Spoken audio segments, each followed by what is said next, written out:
Welcome to the latest edition of the Cranky Curmudgeon's Corner. My name is Paul Thomas, and this session we are going to be talking about the causes of the war in Gaza. Back when I was an intrepid, unpaid journalist for KVRF, Big Package Radio, Radio Free Palmer, I covered the 2018 Alaskan State Democratic Convention in Talkeetna. My goal was to ask the candidates and delegates what they thought was the most important issue facing Alaskans at that time. Their many responses were varied, but the one submitted by delegate and good friend Lynette Cooper struck me at the time and stayed with me all these years as I studied history and observed current events. Lynette said, "The most important issue we face today is racism." Later, when I read Heather McGhee's detailed economic analysis, The Sum of Us, it became even more clear how racism has and still continues to damage our American society. When Hamas launched its attack on October 7th, there emerged two distinct racist labels that now seriously threaten to tear apart America as well as the rest of the world. Accusations of anti-Semitism and Islamophobia represent some beliefs that murderous violence is justified to pursue the goal of defending one's ethnic tribe. Whether it is Israeli apartheid in Gaza and the West Bank, or Hamas and Hezbollah firing rockets into Jewish neighborhoods, the justification is innately rooted, in my mind, in each side's belief that their folks are more worthy than the opposition and must be defeated to extinction. Can you see an end to this violence without a general acknowledgement of the racist beliefs each side possesses? Doug, did you understand the question? I do. I think it's important to take a look at our definitions here, because I think racism is actually a problematic term in the sense that it's both too narrow and too broad.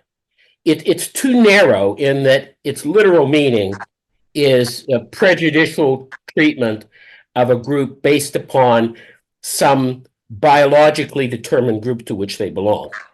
Now, we know, first of all, that biologists have rejected the concept of race as having any biological meaning, but we certainly have it as a sociological category. But I think what we're talking about here is much broader. We're talking about any group being prejudiced against based upon some group membership they have. Doesn't have to be race. Islamophobia is not literally racism, it's religionism, right? Okay. Right.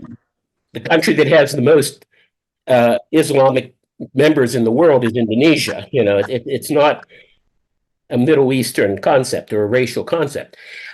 So in that sense, it's too broad. In another sense, it's too narrow, because I think racism in recent times has been expanded to include a continuum from extreme physical violence toward members of that group through insensitivity, systematic racism, unconscious prejudice. It's a very broad concept. What we're talking about tonight is the end of the spectrum. We're talking about violence. So in that sense, too narrow. Now, unfortunately, I couldn't figure out a good word other than racism. So, well, what about ethnicity? Is ethnicity? Well, it doesn't have to be ethnicity. Religion is not ethnic. Right. So, and I really thought about this a long time. It'd be nice to have a good word. But I think if you look at what we're talking about, what we're really talking about is a process that unfortunately I think is ubiquitous in human nature, that really involves four steps. It's, first of all, defining us versus them, another group based on something. Second of all, it's saying that the them are, by virtue of membership in that group, somehow inferior to us and inferior to the point of essentially not deserving the normal rights and privileges of being a human being. They're dehumanized. The third thing is we have to label them as dangerous to us. Either they're going to attack us, they're going to economically destroy us, they're going to contaminate the purity of our culture, whatever the danger is. And then the fourth step is the conclusion. Because of all of the above, we not only are allowed to eliminate them, but it almost becomes a civic good to eliminate them. So I think that process, but that's been part of human history forever. Forever. Forever. And when you look at that broader construct, I must confess a tremendous pessimism that we're ever going to get ahead of that. What we do is we tend to plug the dike in history. We'll focus on one form of this kind of outgroup scapegoating, and we'll work as a society. I mean, we've tried it with racial prejudice in this country. I thought for a while we were getting somewhere. I'm not so sure anymore, but but then it pops up someplace else, and so I think it is absolutely ubiquitous. I think it's part of what humans do. I think it's in our makeup. It's frankly part of what other primates do. When chimps meet chimps from another community, they have no compunction killing them. Except for bonobos. Bonobos don't do that. Yes, right. Yeah. I'm talking about chimpanzees proper. Yeah. Yeah. Bonobos are an interesting species, but yeah. Yeah, Merrick, Doug came up with something about it being with us forever, and he's very pessimistic about our coming to any solution or moving forward as a humanity or a human decency, getting past it. I guess that's the problem that you're saying, Doug, that we're not really. No, I'm not saying we shouldn't try it. I'm not saying that we don't make small incremental gains in one area or another, and that's worth doing, because if you can spare one group of people, if you can improve things for a time for some people, it's worth doing. It's a great kindness. But in terms of changing the overall pattern, I'm not very optimistic. Okay, Doug's not very optimistic. Merrick, what do you think about it? Reason for optimism? I have to be eternally optimistic. It's part of my faith tradition as a Buddhist to be just to have some optimism. That being said, we have been brought to this moment based on deadly ideologies, a misunderstanding, and a deconstruction of history, and that's how we got here. But I do think that part of the challenge is, particularly also too coming from a clergy perspective, because I am an ordained person, is this idea of using one scriptural lens to basically dictate how other people should live their lives, what belongs to X and what belongs to Y. That's really a danger to the human race. And I think that the only way that we can surmount these challenges is if we start seeing each other as human beings. And we haven't been doing that for a very long time.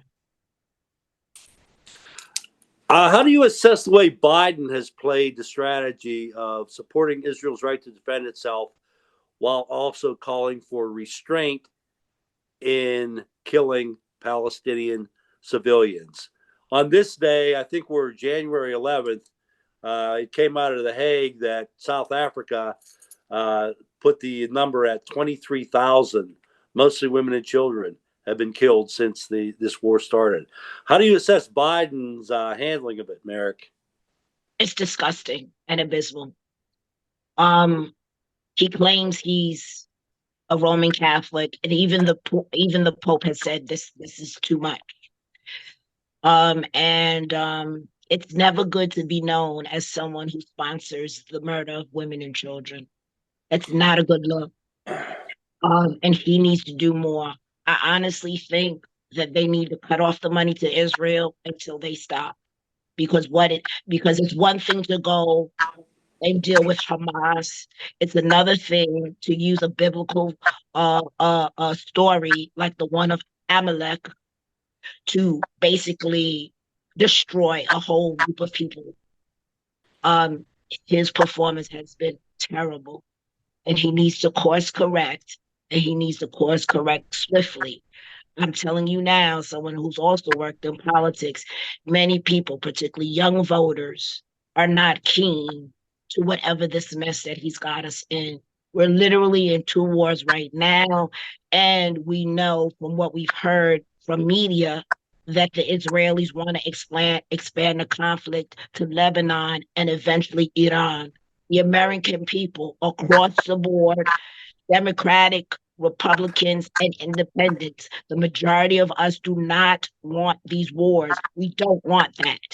And he has put us squarely in the middle of one of the most blasphemous things that we have seen in the 21st century. And he needs to stop it.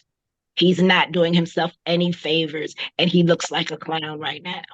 He looks like he's being manipulated by a foreign power, like he's dancing to their tune. But we're supposed to be in the United States of America, right? We're supposed to be number one, right? And he's acting like the bottom person. It's abysmal. He needs to tell Bibi to stop. They're killing children and women daily, and he's doing nothing. And it's disgusting. It's disgusting. I think we have a pretty clear view of how Merrick feels there, Doug. Do you hold the same view of how Biden has handled this? Well, I fundamentally agree with Merrick that his position is absolutely incongruous and untenable. The problem is, I don't particularly blame Biden.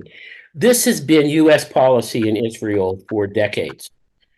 We try to act like we're neutral. We're clearly not. We try to act like we have influence over what Israel does. It's very clear historically, they don't care what we're saying. They're going to do what they want to do. So, in a sense, yeah, he should do something different, but what can he do? I don't know if he can unilaterally cut off funding. I'm not even sure he's authorized to do that legally. But Israel, frankly, can buy their weapons elsewhere. So the truth is, we are impotent in this situation, and we don't want to just say that. And so we do the worst of both worlds. We pretend like we have influence, and we don't exercise it. So we look, as you say, we look clownish. I mean, it's a ridiculous position. But I don't think Biden created this problem. I think Biden inherited this problem. But there we are, and it's a big problem. Yeah. Okay. Isn't it amazing that folks who are willing to champion Trump's First Amendment rights to threaten witnesses in his trials are the first to censure a congresswoman for calling for an end to the killing of her young cousins in Gaza? Doug, you know what I'm talking about there? Oh, sure. Okay. But you see, I think this illustrates exactly my point of how we treat outgroups. We lose any reciprocity. So, I think what Trump has done is created the same kind of thing. There's the in-group, which are the MAGA people, and then there's the rest of us who are despicable traitors who don't deserve anything. And you don't have to treat both sides with any equity. So from their point of view, there's no contradiction there. They're the good guys. We're the bad guys if we're on the other side of that question, right? So, yeah, it is ironic, but not surprising. Rashida Tlaib, Merrick, that's who I'm talking about here. She was censured by the Congress for speaking out. She was. Yeah. So, any comment on that? I thought it was very interesting that they censored her for literally speaking up on behalf of people who have no voice. She is the only Palestinian American in Congress. And the fact that they chose to censure her, but not Three Toes, Marjorie Taylor Greene, for showing pornography more than once in a congressional hearing, says a lot about who these Confederates are. And yes, I said Confederates because they are literally taking plays out of the Confederate playbook.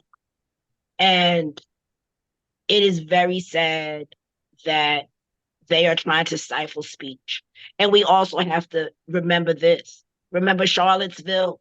The Confederates are not a friend of Jews. They are using this trope of anti-Semitism to enact censorship and to quote unquote punish their enemies while they themselves are anti-Semitic. None of those people said anything about Charlottesville. And in fact, Mr. Orange Guy said that there were good people on both sides. He has derided his own son-in-law, who is Jewish, and Ivanka converted to Judaism. These people are no friend to Jewish people. They don't like Jews. They made that clear at Charlottesville. So I'm wondering why the American populace seems to be buying in to their lies and their schemes and their games. I wish people would get a clue and realize these people are not our friends. They're not a friend to the American people. Trump said the other day he wants the economy to crash. That's not being pro-American. Why are we still entertaining this garbage? Why are we still entertaining these Confederates? We really need to ask ourselves these questions. Merrick, you just segued into a question I wrote just a few minutes before this show tonight, and it has to do with Charlottesville. So I'm going to read it now. Remember the chant in Charlottesville, Torchlight March, Jews will not replace us. I imagine those same protesters fully supported Trump's Muslim ban. Can you see anti-Semitic racism and Islamophobia coexisting comfortably in the same people? Merrick, you see, like, they said Jews will not replace us. Sounds pretty anti-Semitic to me. And there's, of course, the Muslim ban. Do you see the people sharing the same views, both against and against the Muslim? Yes. Oh, absolutely. They hate Jewish people and they hate Muslims.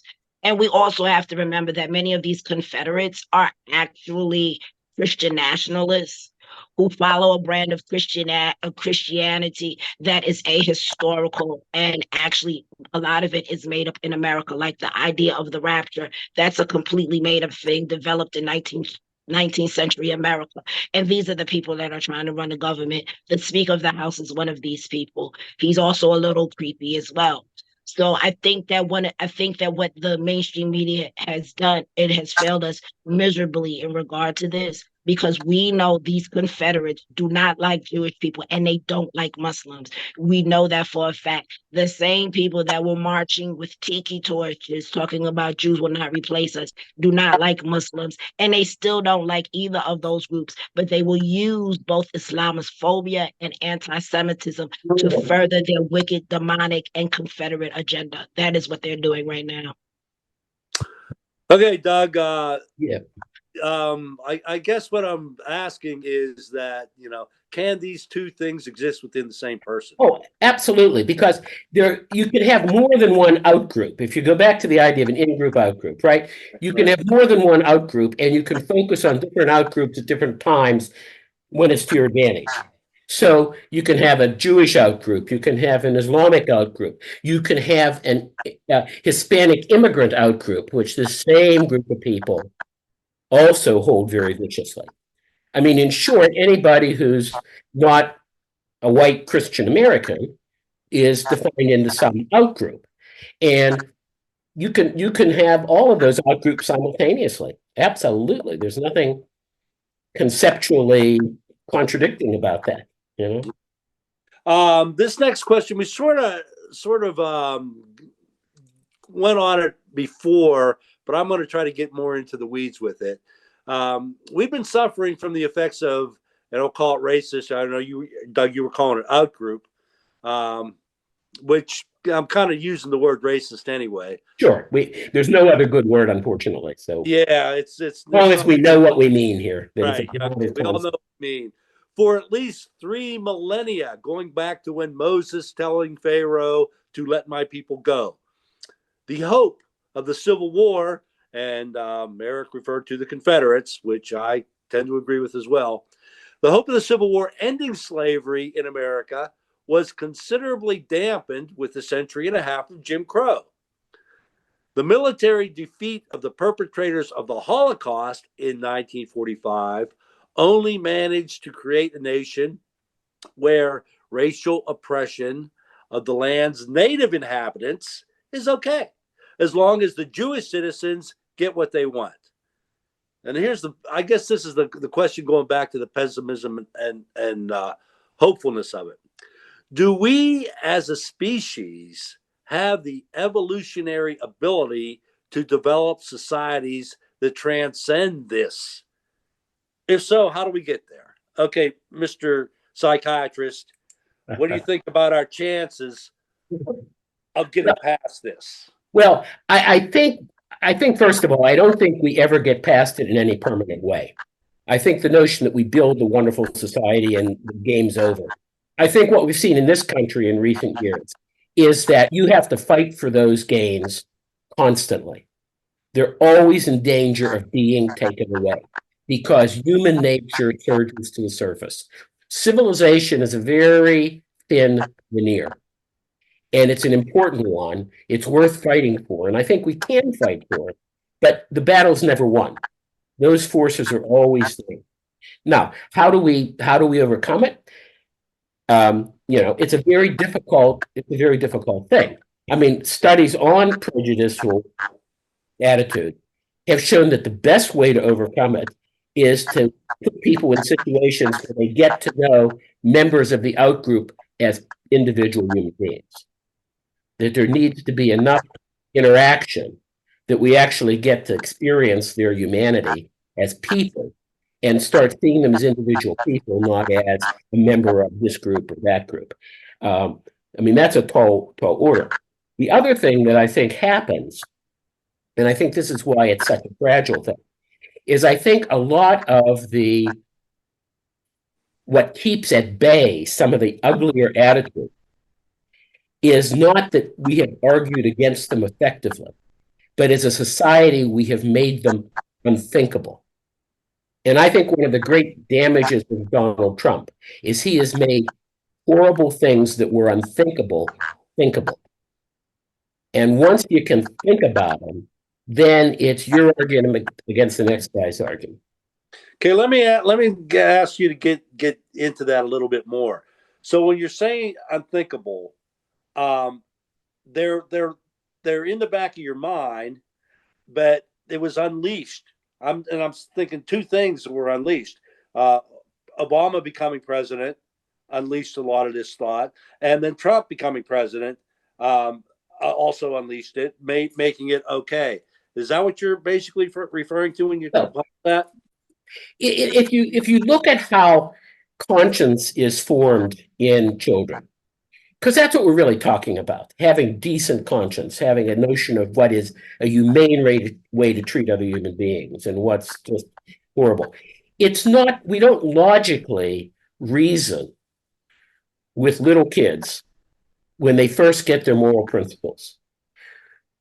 We react with horror when they voice something that we find morally repellent. So they learn early that those things are just horrific things and you shouldn't go there. No reasonable human being goes there. It's a horrible thing to say. Now, as we get older, we can start looking at some of our things and have reasons for our behavior and develop our more adult-like ethical systems. But what keeps a lot of our most bestial tendencies in check are those very primitive things that says, oh my God, any human being who even voices that idea is horrible. And there were a lot of ideas that go into that category before recent years. And now, those ideas are out there, they're voiced, and as a result, people can start saying, hey, I think that too. And then you're on a very slippery slope. I think education plays a big role in that. And when I say education, I don't necessarily mean like desegregated spaces, although that is nice. What I'm talking about is the eradication of ignorance through education. What I have learned in these past, I don't know, almost 8 years, is that many Americans are very, very, very ignorant. Many Americans are very obstinate in their ignorance, and they are easily led to erroneous conspiracy theories. And I attribute that to very poor education systems around the nation. You know, some school districts are better than others. In addition to rampant religious indoctrination that purports ideals such as so-called great replacement, which is a lie from hell. In addition to the curse of Ham, as it refers to slavery and why Africans should have been enslaved, another lie from hell. And we have not, as a country, we have not disassociated ourselves from those erroneous, sick, wicked, evil, and deadly ideas. And so I think that what needs to really happen is that there needs to be a mass education effort in regard to these things. And when I say these things, I'm talking about history and not just the pigeonhole history that people, you know, want to talk about here in the United States and the stuff that they're making up. Florida's a great example of people trying to rewrite history to make themselves feel good. And I really grapple with um what this nation is and has been and where it could go. In addition to the fact that in the clergy space, we have a lot of clergy, particularly non-denominational evangelical clergy, that are not educated themselves. People declaring themselves prophets and apostles. What credentialing is that? Did you like talk to Jesus? And he was like, "You're an apostle now." Like that's where we are. Like there are actually maggot prophets that are making predictions. There's actually a religion in which the orange guy is some new messiah for America because there are nut jobs and crackpots out there that think that America is the new Israel. Clearly, these are delusional ideas that have been fomented not from 8 years ago or 10 years ago. We have to go back through the centuries. And this idea of manifest destiny and how these Europeans, this is their holy land. And we know that that's garbage. That's malarkey. That's completely not true. And so we literally have to undo the indoctrination, whether it is religious or secular, and really get people to the point where they understand what we are as a nation, how we got here, where are we going, how do we benefit the world? And when I say benefit the world, let's stop sending weapons everywhere. That is literally killing people, not just in Palestine, the Congo, in the Sudan, in different parts of Nigeria, and the Democratic Republic of the Congo, like I said before. Like a lot of this mayhem that we see around the world is because the United States sells weapons to everybody. So I think America needs a course correction, and that looks like really taking a deep dive into who we want to be as a people. And we are not there yet because many of us want to hold on to the old ideas because we're scared. A lot of what we're seeing now is fear-based stuff. People are so scared. And then when you ask them why they scared, they tell you about random theories. Birds are actually drones sent by the government. Like there's a lot of weirdo stuff out here. And so I think it's important for us to have a better education system so people can so people can get critical thinking skills so that they can parse out information that makes sense. And right now we're not there. There's a whole section of the country that literally lives in a different reality than the rest of us. And that is dangerous. That is dangerous because what it does is if people act on the reality that they believe in, and for some of us, that can be deadly. So we really do need to really do a course correction when we talk about education and getting people to think critically and teaching people how to think critically, how to be logical, because there's a lot of illogical people out here as well.